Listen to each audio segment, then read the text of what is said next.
অন্তর্বর্তী সরকারের উপদেষ্টা পরিষদের দুই ছাত্র প্রতিনিধি মাহফুজ আলম ও আসিফ মাহমুদ সজীব ভুইয়া আজ বুধবারই পদত্যাগ করতে যাচ্ছেন।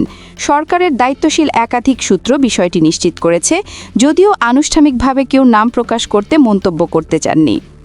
নির্বাচন কমিশন আজ সন্ধ্যায় বা আগামীকাল বৃহস্পতিবার ত্রয়োদশ জাতীয় সংসদ নির্বাচনের তাফসিল ঘোষণা করতে পারে এমন সময়সূচির ঠিক আগেই ছাত্র প্রতিনিধি দুই উপদেষ্টার পদত্যাগকে গুরুত্ব দিয়ে দেখা হচ্ছে। সংশ্লিষ্ট সূত্র জানায়, তারা গতকাল সরকারের শীর্ষ পর্যায়কে পদত্যাগের সিদ্ধান্তের ব্যাপারে অবহিত করেছেন।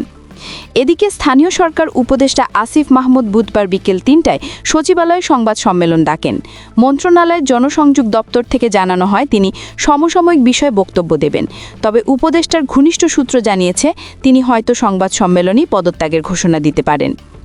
সরকার সংশ্লিষ্ট সূত্রগুলো বলছে, মঙ্গলবার যমুনায় প্রধান উপদেষ্টা ইউনূসের সঙ্গে নিয়মিত বৈঠকে জ্যেষ্ঠ উপদেষ্টারা এই পদত্যাগ প্রসঙ্গ তোলেন।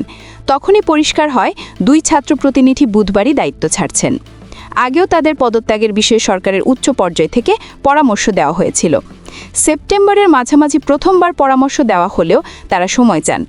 এর মাঝে তথ্য ও সম্প্রচার উপদেষ্টা মাহফুজ আলম সরকারের মেয়াদ শেষ হওয়া পর্যন্ত দায়িত্ব পালনের আগ্রহ প্রকাশ করেছিলেন। তবে সরকারের ভেতরে অভিমত ছিল, তফসিল ঘোষণার পর ছাত্র প্রতিনিধি উপদেষ্টাদের সরকারে থাকা উচিত নয়, তারা নির্বাচন করুন বা না করুন পদ ছাড়তেই হবে।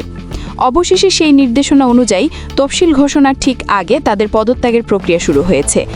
এ বিষয়ে উপদেষ্টা মাহফুজ আলম ও আসিফ মাহমুদের বক্তব্য জানতে ফোন ও বার্তা পাঠানো হলেও কোনো সাড়া মেলেনি। গত বছরের ৮ আগস্ট শেখ হাসিনা সরকারের পতনের পর মোহাম্মদ ইউনূসের নেতৃত্বে গঠিত অন্তর্বর্তী সরকার উপদেষ্টা পরিষদে ৩ ছাত্র প্রতিনিধি অন্তর্ভুক্ত হয়েছিলেন। তাদের মধ্যে নাহিদ ইসলাম পান তথ্য ও সম্প্রচার মন্ত্রণালয়ের দায়িত্ব, আসিফ মাহমুদ প্রথমে শ্রম এবং পরে স্থানীয় সরকার বিভাগের দায়িত্ব, আর মাহফুজ আলম ছিলেন প্রধান উপদেষ্টার বিশেষ সহকারী পদে।